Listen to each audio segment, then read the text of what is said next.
Hey guys, I'm John P.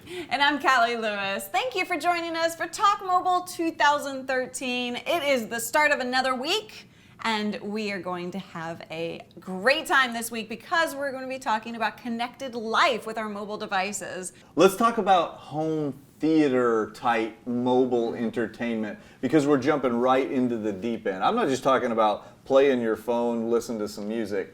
What do you do to get this integrated into the home, into a real listening environment?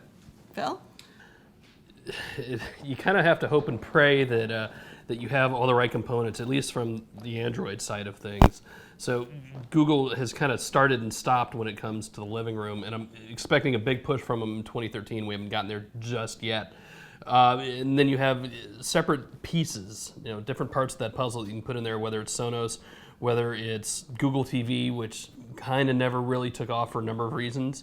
If you're lucky enough to have one of the little balls that I love called the Nexus Q, it works great. They just didn't sell any of them. You can't even buy them. So hopefully we'll see more of those this year. And then Kevin's favorite, I'm going to say it before he can, the Sonos.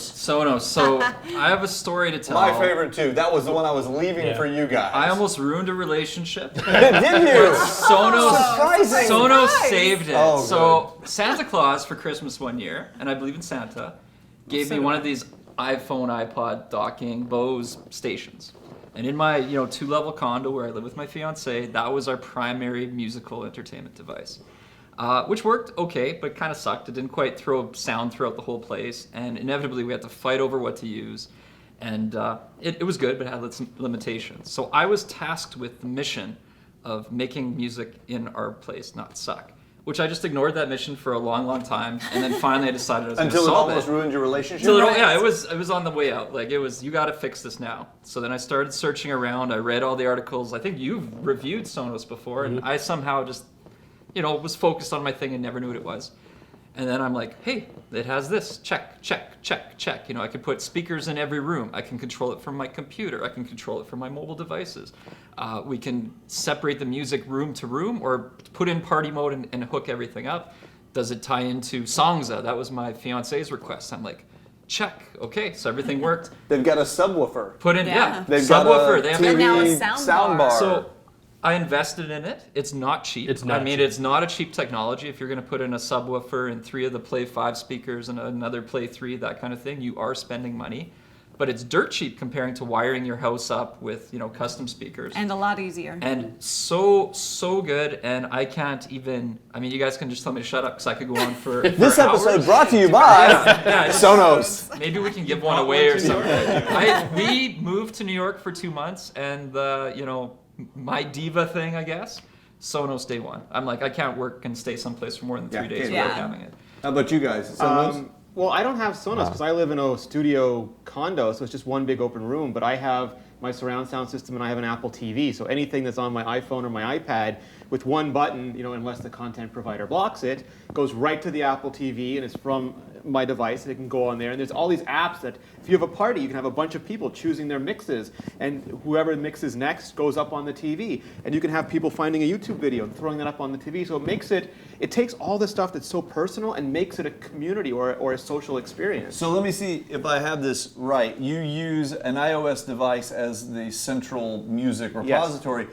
But you have your Apple TV plugged into a TV and to a receiver, so that you're playing the songs through your whole audio absolutely. system. I use all sorts of stuff. I have cable because we watch a lot of live sports, so that was a big one.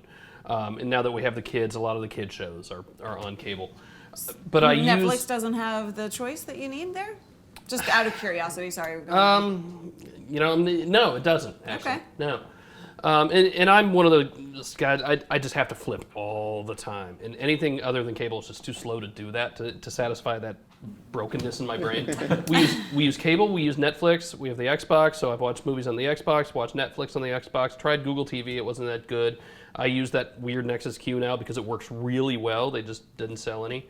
I need to get an Apple TV because I have dual ecosystems in my house. We have a lot of iOS in the house as well. I'm also wondering about the second screen experience. Anybody using that? Do you actively pull out a tablet or a phone and, when you see something on TV, do something related to it?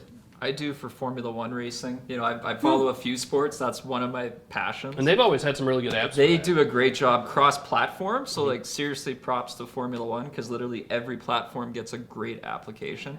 So you can do live timing. Tell and me it about it. It completely enhances. What are you doing? You're watching, but what are you doing in your hands? So when you're watching the television set, you have one feed that's coming through, but you have 20 cars going around the track. So when you pull out the app, you have your live transponder locations of where every car is around the track. That's cool. That is Latest cool. track times. Love it. It actually enhances the sport. Has internet radio killed terrestrial radio?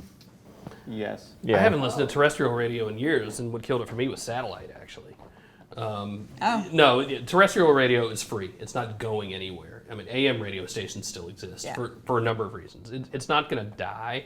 I think the more connected of people are going to migrate over to internet radio, and satellite radio actually has had to transition from satellite only to internet radio as well. So I would lump that in there. I mean, Sirius XM. I like Pandora and digitally imported. I use both of those, and I pay for digitally imported premium, so I get the higher quality.